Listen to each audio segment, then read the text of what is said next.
Hello and welcome to my channel. आज हम पढ़ने जा रहे हैं chapter number 11, the first war of independence 1857।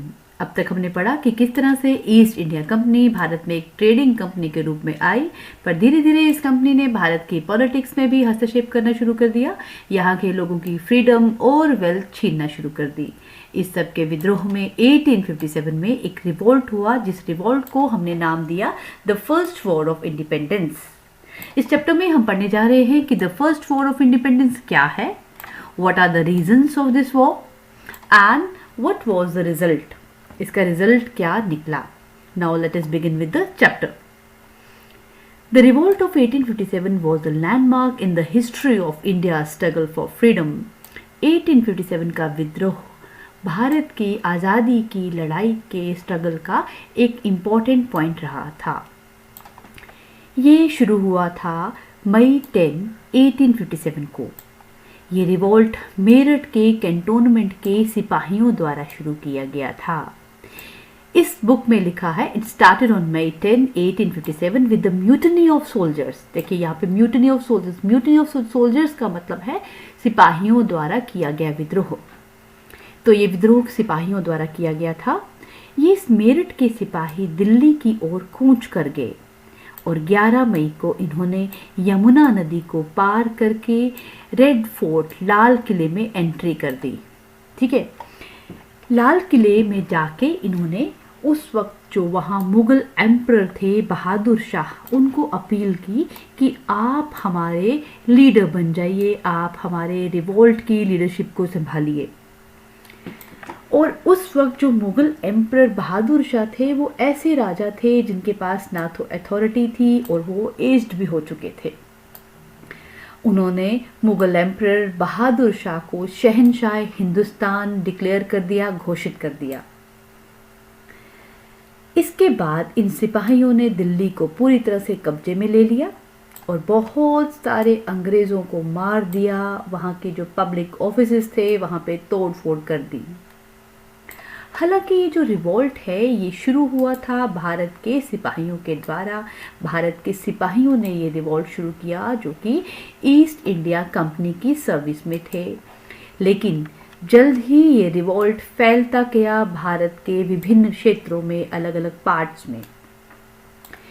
अलग अलग सेक्शन के लोग जैसे कि किसान, आर्टिशंस, बड़े सिपाही, बहुत पढ़े लिखे लोग जो इंडियंस थे, इसके अलावा बहुत सारे इंडियन रूलर्स ने भी इसमें अपना अपने आप को जोड़ लिया और सबने मिलके बहुत हीरोइकली, ब्रेवरी के साथ फॉरेन रूल के खिलाफ लड़ाई की।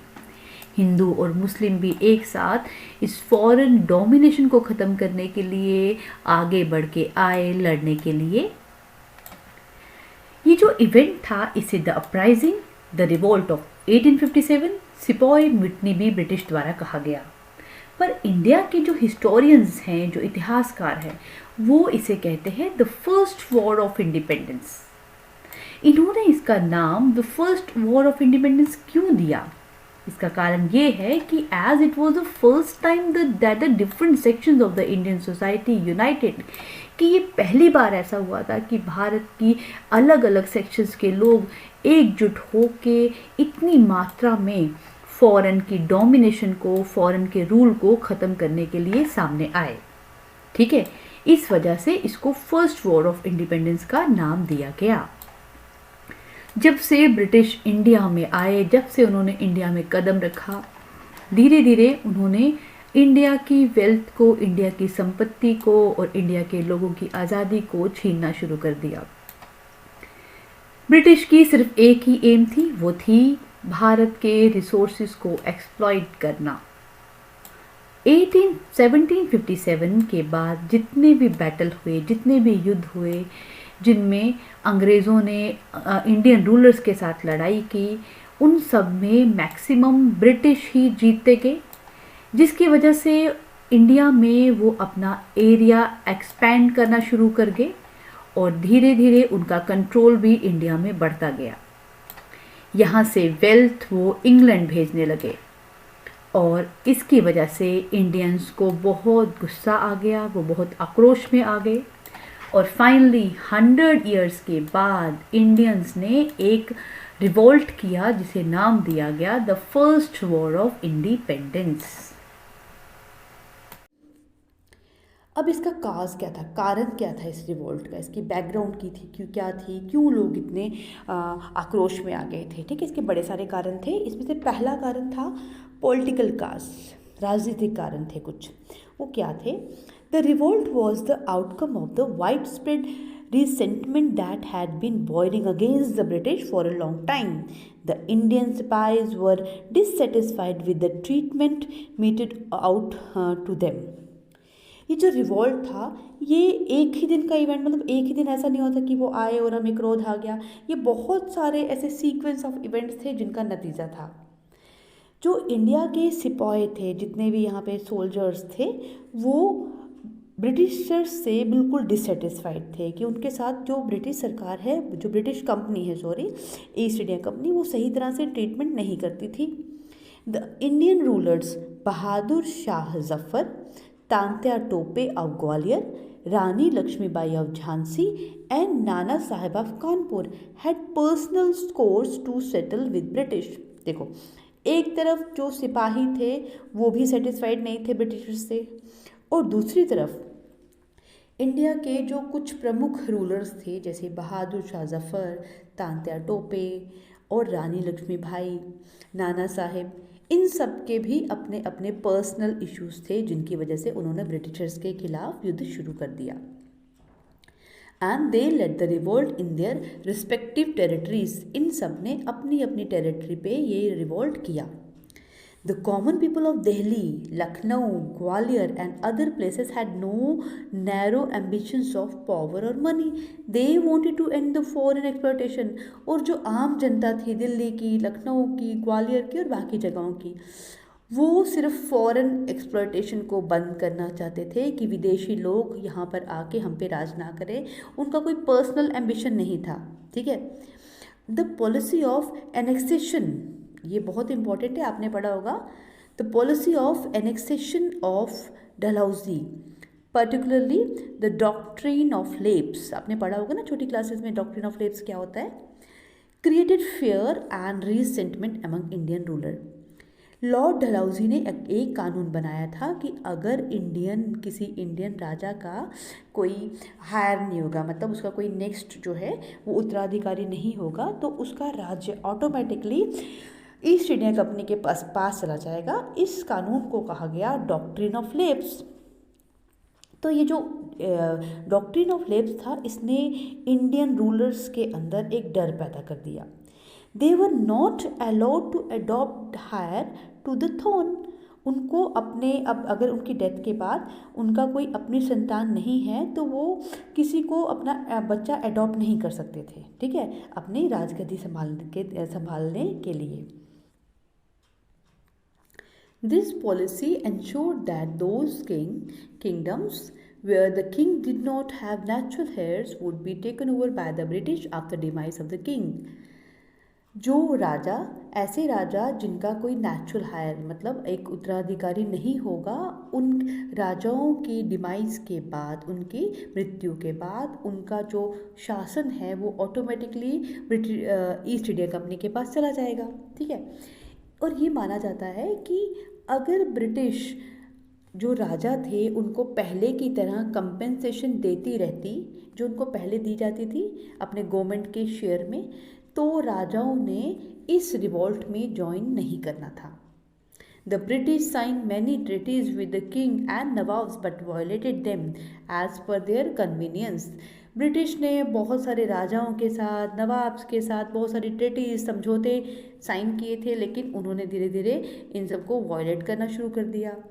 ठीक है, one such treaty sign with Awadh was subsidiary alliance in 1801। ये जो ट्रीटी है ये आपको याद रखनी है कि एक अवध में उन्होंने ट्रीटी साइन की थी, एक समझौता साइन किया था, सब्सिडरी अलायंस कहा गया उससे।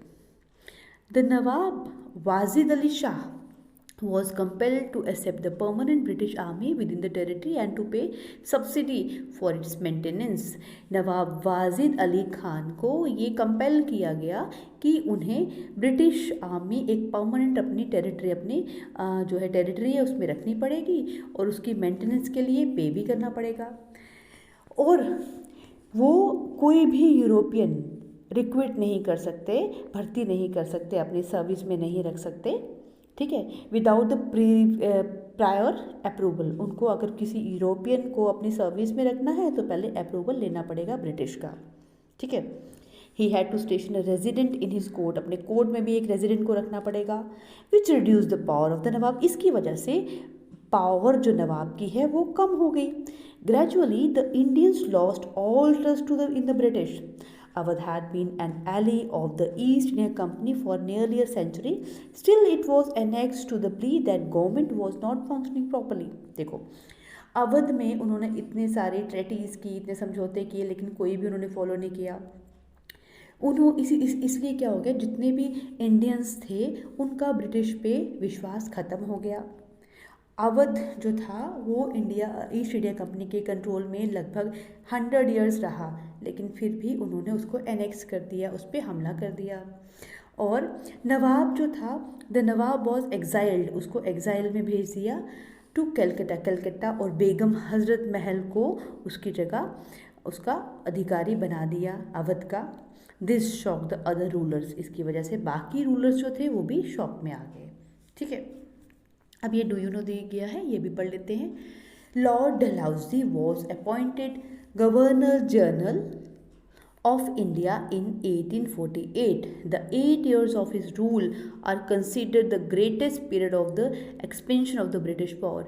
Lord Dalhousie, आपने नाम सुना होगा, लॉर्ड डलहौजी जो हैं वो 1848 में इंडिया के गवर्नर जनरल बना दिए गए थे और उन्होंने यहाँ पे 8 years रूल किया। और ये जो 8 years थे ये वो समय था जब ब्रिटिश पावर जो है सबसे ज़्यादा एक्सपैंड हुई इंडिया में, ठीक है। अब है, पहला तो हमने मेरा पढ़ लिया पॉलिटिकल काज क्या था, अब हम पढ़ रहे हैं इकोनॉमिक काज क्या है, ठीक है। The policy of economic exploitation and destruction of the traditional Indian economics structured by the British caused wide spread resentment among the Indians. The zamindari system exploited the peasants who were forced to grow only those crops that the British industries required. जो उन्होंने policy अपनाई थी लोगों को आर्थिक रूप से भी एक्सप्लॉइट करना, लोगों का आर्थिक रूप से भी शोषण करना, और लोगों के जो इकोनॉमिक स्ट्रक्चर है यहाँ पे चल रहा इंडिया का इकोनॉमिक ट्रेडिशनल, जो यहाँ पे लोग ट्रेडिशनल तरह से अपना ट्रेड करते थे, व्यापार करते थे, धीरे बिजनेस करते थे, उसको भी इन्होंने डिस्ट्रॉय कर दिया, ख़त्म कर दिया, ठीक है। इसकी वजह से लोगों में असंतोष फैल गया।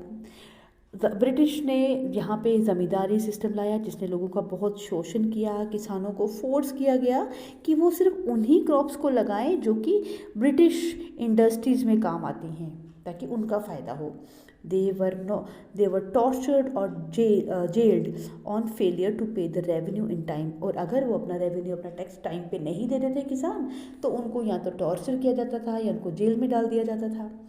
Industrial goods like textile from Britain flooded the Indian markets. और ब्रिटेन में जो इंडस्ट्रीज थी वहाँ पे वो चीज़ें बनाते थे और उनको इंडिया की मार्केट में लाते थे, ठीक है।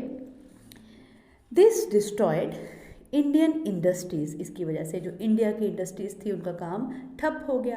And made the artisans and the peasants unemployed. और हमारे जो किसान थे, आर्टिशंस थे, ये बेचारे अनएम्प्लॉयड हो गए, इनके पास काम ही नहीं बचा। Whenever the princely states were annexed, the British got rent-free land and huge amount of money. जब भी वो किसी प्रिंसली स्टेट को एनेक्स करते थे, उस पर कब्जा करते थे, तो उनको बहुत सारी रेंट फ्री लैंड भी मिल जाती थी और बहुत सारी मनी भी मिल जाती थी। The common people faced unemployment. इससे जो आम जनता थी वो बेरोज़गारी की समस्या फेस करने लगी, गरीबी की समस्या फेस करने लगी। जब when Awadh was occupied by British, Nawab's officials were dismissed and his army was disbanded. About 60,000 professional soldiers lost their livelihood. जब नवाब के इलाके को कब्जा किया तो नवाब के जितने भी ऑफिसर्स थे उनको डिसमिस कर दिया। उस आर्मी में जितने भी प्रोफेशनल सोल्जर्स थे वो सब के सब अपनी नौकरी खो चुके थे और बेरोज़गार हो चुके थे। ठीक है, इसके अलावा हमने पढ़ लिया कि अभी तक की पॉलिटिकल काज क्या था और इकोनॉमिक काज क्या था। थर्ड काज क्या है, एक और कारण था, वो था सोशल एंड रिलीजियस काज।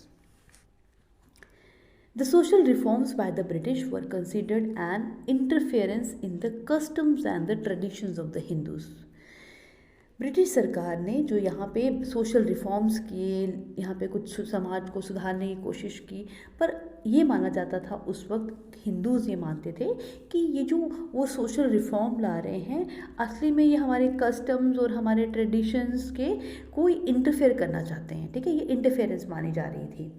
बहुत सारे लोगों ने इसको अपोज कर दिया, जैसे कि यहाँ पे वेस्टर्न एजुकेशन वो ला रहे थे, लोगों ने वेस्टर्न एजुकेशन को अपोज करना शुरू कर दिया। And conversion of Indians to Christianity, उन्होंने इंडियंस को क्रिश्चियन बनाना शुरू कर दिया था, तो बहुत सारे लोगों ने इसका भी विरोध किया। The Hindu law of property was change to enable a Christian convert to receive his share of ancestral property. उन्होंने कुछ ऐसा कानून बनाया कि अगर कोई हिंदू क्रिश्चियन बनेगा तो ही अपनी जो प्रॉपर्टी है एंसेस्टर्स की वो उसका उत्तराधिकारी बन पाएगा। The spread of railways created further fear among the poor and illiterate sections of the society that they would lose their caste। ठीक है, तो उस वक्त ना उन्होंने रेलवे को भी इंट्रोड्यूस किया इंडिया में, और जैसे जैसे रेलवे को यहाँ उन्होंने स्प्रेड करना शुरू कर दिया, जो इंडियन लोग पुअर थे, इलिटरेट थे, बहुत अनपढ़ लोग थे यहाँ पे, उनको ये डर हो गया कि इसके रेलवे के आने की वजह से हम अपनी कास्ट खो बैठेंगे। ठीक है, क्योंकि उस वक्त ये माना जाता था कि अगर कोई समुद्र को पार करता है तो वो अपनी कास्ट, अपने धर्म को खो बैठता है। ठीक है, लोगों में बहुत अंधविश्वास था। Indians were not allowed to travel in the first class in the train. जो उन्होंने ट्रेन यहाँ इंट्रोड्यूस की, उसकी फर्स्ट क्लास में इंडियंस को वो नहीं बैठने देते थे। The conservative Indians were alarmed by the rapid spread of the Western culture and English education। और जो यहाँ के कंजर्वेटिव लोग थे, जो अपने धर्म से बिल्कुल जुड़े हुए लोग थे, उन्होंने यहाँ पे वेस्टर्न कल्चर को और इंग्लिश एजुकेशन को जो यहाँ पे प्रसार हो रहा था, रैपिड तरह से स्प्रेड हो रही थी, उसका विद्रोह किया। Moreover, the British looked down upon the Indians and followed a policy of racial discrimination। और जो ब्रिटिशर्स थे वो इंडियंस को एक नीची नज़र से देखते थे, और वो सोचते थे कि हम सुपीरियर्स हैं, इंडियंस जो हैं वो इन्फीरियर हैं, और रेसिकल डिस्क्रिमिनेशन करते थे, भेदभाव रेस के हिसाब से। ठीक है, भेदभाव करते थे। They considered themselves as superiors, अपने आप को वो सुपीरियर मानते थे हमसे। They advocated a judicial system based on the principle of equality, but in actual practice it was biased. असली में वो कहते थे कि हमें कैसे न्याय दे, हम तो बिल्कुल कानून के हिसाब से चलते हैं, इक्वलिटी के हिसाब से कानून बनाते हैं, पर असली में वो टोटली बायस्ड थे, वो भेदभाव वाली गवर्नमेंट चलाते थे। ठीक है, मिलिट्री काजेस। अब नेक्स्ट जो कारण था military causes. The Sepoys had helped the British to establish their empire in India, but instead of receiving awards or promotions, they were humiliated by the British। Bharat के सिपाहियों ने अंग्रेज़ों को अपनी सत्ता इंडिया में जमाने के लिए हर तरह से मदद की, लेकिन प्रमोशंस और अवार्ड्स देने के बजाय जो ब्रिटिश गवर्नमेंट थी वो उनको ह्यूमिलेट करती थी, उनका शोषण करती थी। There were discrimination between the Indians and the British soldiers। Bharat के सिपाही और जो ब्रिटिशर्स के अपने सिपाही थे, उनमें वो बहुत भेदभाव करती थी ईस्ट इंडिया कंपनी। हाईएस्ट पे गिवन टू द इंडियन सिपाही एज सूबेदार was less than the minimum पे ऑफ द यूरोपियन रिक्विट। इंडिया का जो सूबेदार था उसको जो हाईएस्ट पे मिलती थी वो भी बहुत कम होती थी। यूरोप से जो वो रिक्रूट करके लाते थे सिपाही, मतलब जो यूरोप का अगर कोई सिपाही आया है उसकी पे ज़्यादा होती थी, और इंडिया का अगर कोई सूबेदार भी है उसकी पे बहुत उससे कम होती थी। ठीक है। The act of 1856 made it compulsory for the new Indian recruit to serves overseas. ठीक है। और ये जो एक्ट, उन्होंने एक एक्ट बनाया 1856 में, एक कानून बनाया कि जितने भी इंडिया के लोग ब्रिटिश आर्मी में काम करेंगे उनको ओवरसीज मतलब समुद्र पार जाके, अब्रॉड जाके भी काम करना पड़ेगा। It hurt the feeling of the soldiers. इससे जो हिंदू सोल्जर्स थे उनकी फीलिंग्स तो हर्ट हो गई, क्योंकि उस वक्त ये माना जाता था कि अगर कोई समुद्र को पार करता है, उसको ट्रेवल करता है, तो वो अपने धर्म को खो बैठता है। ठीक है। उसके बाद नेक्स्ट ये तो हो गया मिलिट्री कास्ट, कि जो मिलिट्री के सिपाही थे उनके साथ प्रॉपर ट्रीटमेंट नहीं हो रहा था। और नेक्स्ट कास्ट है इमीडिएट कास्ट। ठीक है। इमीडिएट कास्ट मतलब कि ऐसा क्या कारण था कि एकदम मेरठ के जो सिपाही थे वो इतने आक्रोश में आ गए, उन्होंने इतनी जल्दी विद्रोह शुरू कर दिया। तो ये कारण अब पढ़ते हैं हम।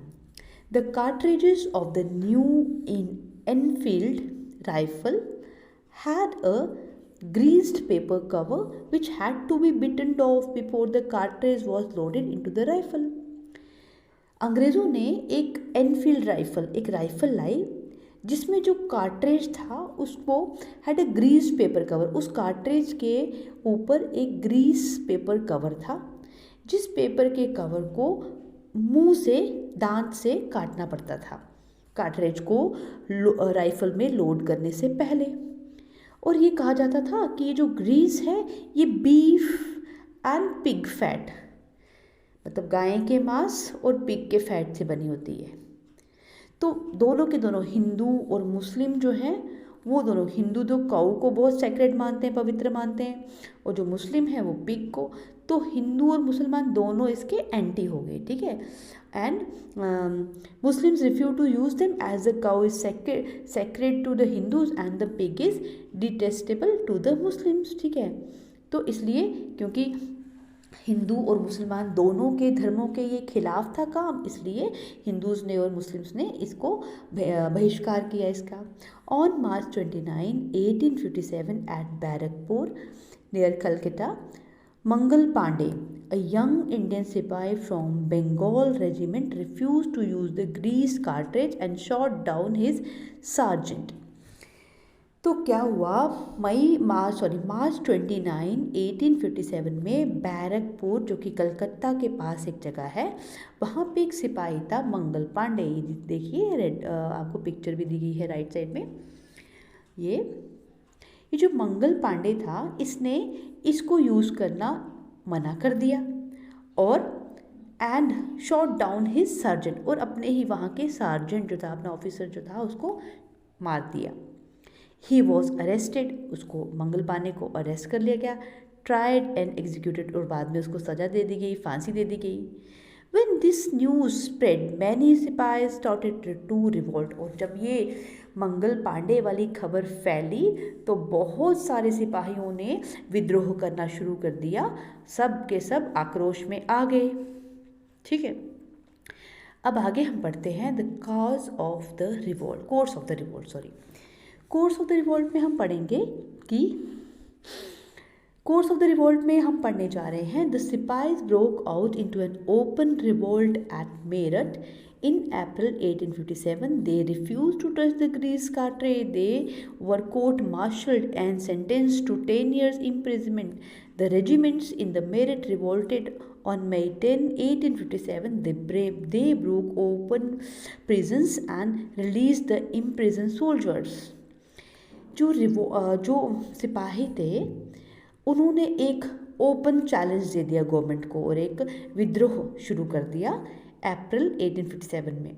उन्होंने उस ग्रीस वाली कार्ट्रिज को टच करना भी रिफ्यूज़ कर दिया, और जो रिफ्यूज़ कर रहा था, ब्रिटिशर्स जो थे उसका कोर्ट मार्शल कर रहे थे, उसको 10 साल के लिए जेल में भेज रहे थे। इसी दौरान क्या हुआ कि मेरठ में जो रेजिमेंट थी उसने मई 10, 1857 को एक रिवोल्ट शुरू कर दिया। उन्होंने जितने भी जेल में उन्होंने कैदी रखे थे उनको निकलवा दिया, उनको छोड़ दिया और दिल्ली की तरफ कूच कर गए। And rebelled under Bahadur Shah Zafar two, और बहादुर शाह जफ़र टू की लीडरशिप में एक विद्रोह शुरू कर दिया। The revolt then spread to other places, और धीरे धीरे ये रिवोल्ट दूसरी जगहों पर भी फैलता गया। It was led by Nana Sahib in Kanpur along with the General Tantia Tope and Begum Hazrat Mahal in Awadh, and Rani Lakshmibai of Jhansi led the revolt in central India and fought valiantly. ये विद्रोह नाना साहिब द्वारा लड़ा गया कानपुर में, और अपने journal को उन्होंने साथ ले लिया जिसका नाम था तांत्या टोपे। बेगम हजरत महल ने अवध से लड़ाई की, रानी लक्ष्मीबाई ने झांसी में लड़ाई की, और उन्होंने सेंट्रल इंडिया में ये रिवोल्ट लड़ा। ठीक है। The revolt also spread to Bareilly, Agra, Banaras and other places. The Sikh leaders in Punjab, Nizam of Hyderabad, Scindia of Gwalior did not join the revolt. ठीक है, यहाँ पे ये बहुत इंपॉर्टेंट है, आपको एग्जाम में ना बहुत बार पूछते हैं कि इस रिवोल्ट में किस किस ने पार्टिसिपेट नहीं किया था। किस किस ने नहीं किया था? जो सिख लीडर थे पंजाब के उन्होंने भी पार्टिसिपेट नहीं किया, और हैदराबाद के निज़ाम ने, और ग्वालियर के सचिंदिया ने। ठीक है। The Madras and the Bombay regiments also did not join, और मद्रास और बॉम्बे की रेजिमेंट ने भी इस रिवोल्ट को ज्वाइन नहीं किया। The Afghan and Gorkhas remained loyal to the British, और अफ़गान और गोरखा ये ब्रिटिशर्स के साथ लॉयल रहे बिल्कुल, और उन्होंने भी रिवोल्ट में पार्टिसिपेट नहीं किया। The revolt was started by the sipahis, but the participation of the peasants and the artisans give the revolt the real strength. हालांकि ये जो युद्ध है, ये जो विद्रोह है, ये सिपाहियों ने शुरू किया था, लेकिन जब इसमें किसानों ने भी पार्टिसिपेट शुरू कर दिया करना, आर्टिशंस ने भी शुरू कर दिया, तो इस रिवोल्ट को एक नई स्ट्रेंथ मिल गई। It reflected Hindu Muslim unity, इसने हिंदू और मुसलमानों की एकता को भी दर्शाया। Although the revolt was a great event, but it was effectively suppressed by the Britishers. हालांकि ये एक बहुत बड़ा इवेंट था, लेकिन ब्रिटिशर्स ने इसको बड़े अच्छे तरह से सप्रेस कर दिया, दबा दिया। Suppression of the revolt. अब ये जो रिवोल्ट है किस तरह से दबाया गया, इसके बारे में पढ़ते हैं कि कैसे ब्रिटिशर्स ने दबा दिया।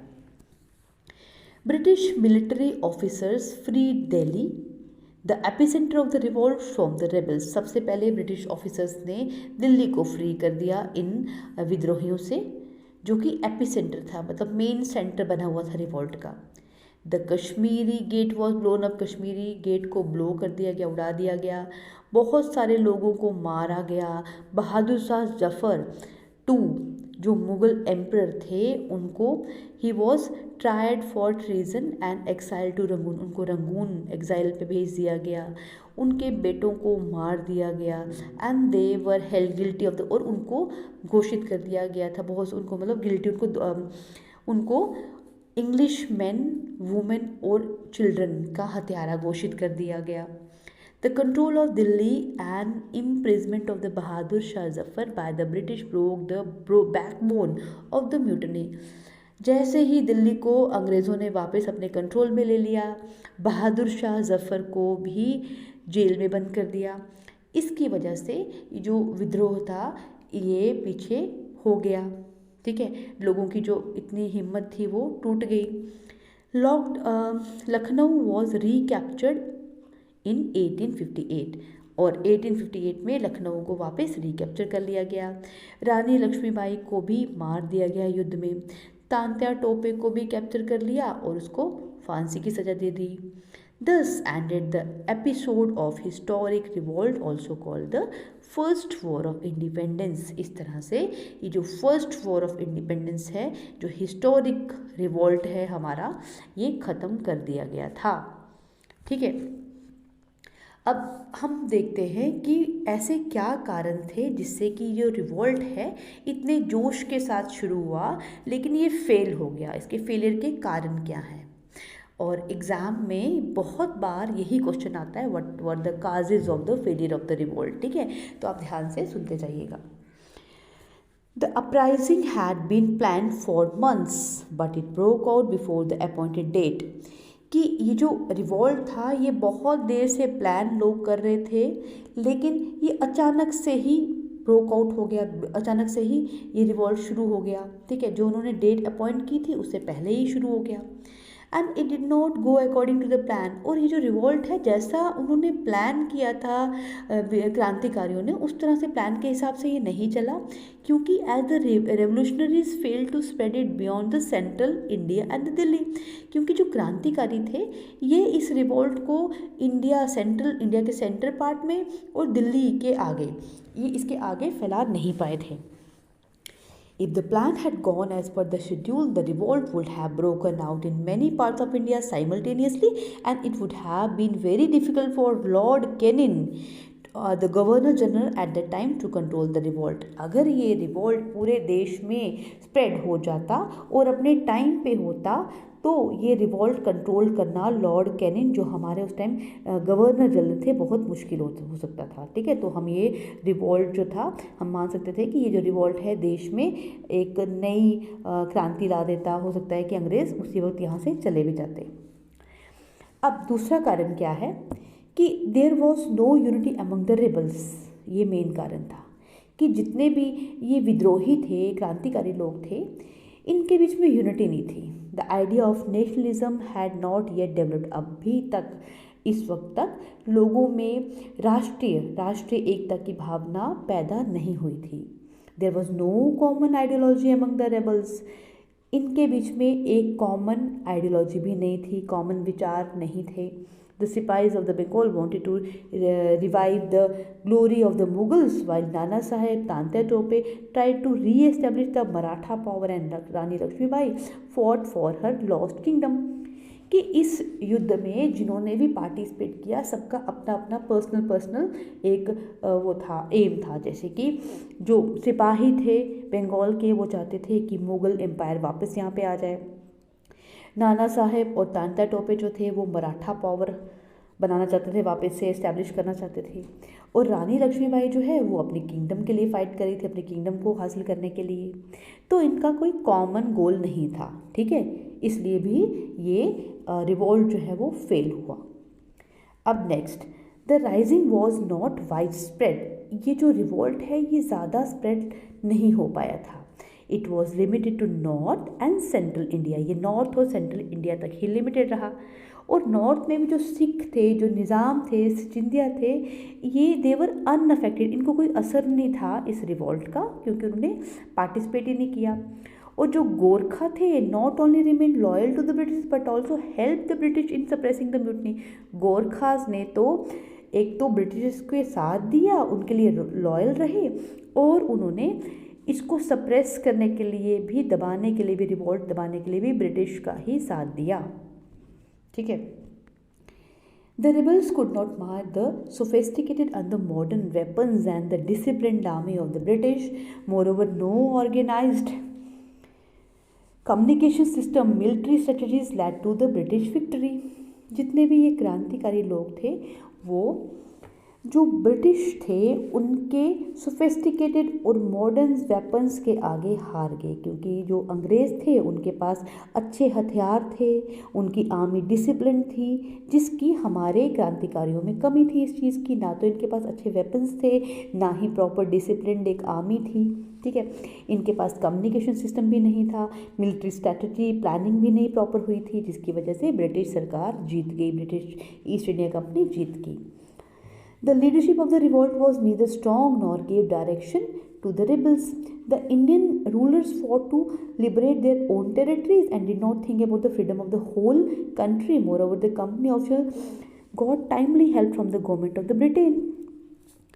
जो ये रिवॉल्ट हुआ इसकी लीडरशिप भी प्रॉपर नहीं थी, क्योंकि जो इनके लीडर थे ना तो वो इतने स्ट्रॉन्ग थे, ना वो प्रॉपर डायरेक्शन दे पा रहे थे।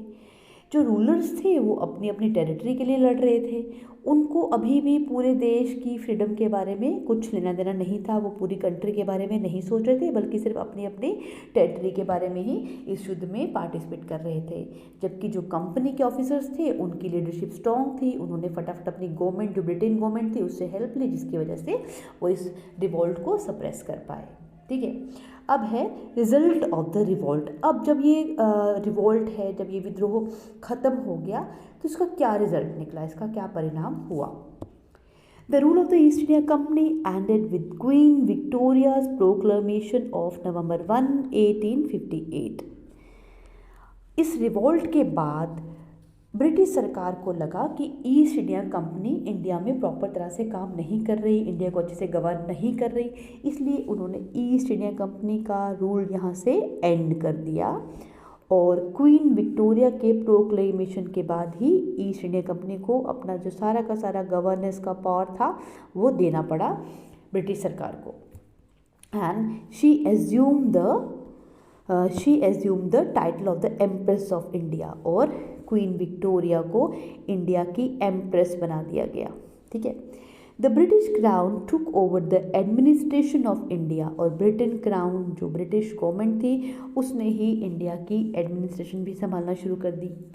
एक सेक्रेटरी ऑफ स्टेट को अपॉइंट किया गया ब्रिटिश पार्लियामेंट के द्वारा, जो कि गवर्नेंस की इंडिया की गवर्नेंस करेगा with the help of council, कुछ काउंसिल के मेंबर्स के साथ। The governor general was given the title of the viceroy, the representative of the British crown, और उसी वक्त क्या हुआ, उन्होंने जो गवर्नर जनरल हुआ करता था उसको अब एक नया टाइटल दे दिया, वाइसराय। वाइसराय का मतलब the representative of the British crown. ठीक है, कि अब गवर्नर की जगह, जनरल की जगह इंडिया में वाइसराय हुआ करेगा, जो कि ब्रिटिश गवर्नमेंट का रिप्रेजेंटेटिव होगा और इंडिया में काम करेगा। The British reorganise the army to prevent any future revolt, और ब्रिटिशर्स ने अपनी आर्मी को रीऑर्गेनाइज कर दिया ताकि दोबारा फ्यूचर में कोई ऐसा रिवॉल्ट ना हो।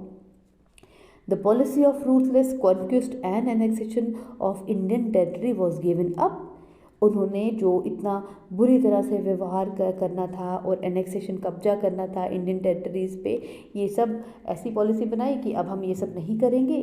The Indian princess were given the assurance that the state would not be annexed and were granted the right of adoption, और इंडिया के प्रिंसेस को ये एश्योरेंस दे दी, उनको ये बता दिया कि तसल्ली दे दी कि अब हम आपकी स्टेट्स पर कब्जा नहीं करेंगे, आक्रमण नहीं करेंगे, और वो अब अपना नेक्स्ट हायर भी अडॉप्ट भी कर सकते हैं, उनको अडॉप्ट करने की भी परमिशन दे दी, और लोगों को फुल रिलीजियस फ्रीडम दे दी इंडियन लोगों को। They were also given the assurance that high post would be given to them without any discrimination, और इंडियंस को ये एश्योरेंस दी कि अब हायर पोस्ट पे इंडियंस को भी रखा जाएगा बिना किसी भेदभाव के। ठीक है। By the end of 1859, British authority in India was full re-established, और 1859 के एंड तक ब्रिटिश अथॉरिटी इंडिया में पूरी तरह से वापस एस्टेब्लिश हो गई।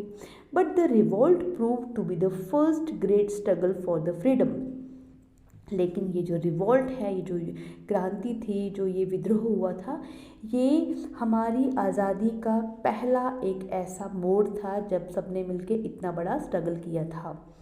It became a source of inspiration for the later freedom, और बाद में जो आज़ादी की लड़ाई हुई, फ्रीडम स्ट्रगल हुई, उन सब के लिए ये एक इंस्पिरेशन, एक मोटिवेशन के रूप में काम करने लगा। And it's heroes became house hold names in the country, और ये घर घर में इनके जो इस युद्ध में जिसने पार्टिसिपेट किया, जो इंडियन हीरोज़ थे, मेन जो जैसे तात्या टोपे हो गए, नाना साहेब, रानी झांसी, ये सब जो है घर घर में इनका नाम जो है हीरो की तरह विख्यात हो गया, इनकी चर्चा होने लगी। ठीक है। तो इसी के साथ आप ये देखिए चित्र बना है, इसमें एक तरफ क्वीन विक्टोरिया को घोषित किया जा रहा है एम्प्रेस ऑफ इंडिया। ठीक है। तो मिलते हैं जल्द ही एक नई वीडियो के साथ, तब तक के लिए bye bye and take care.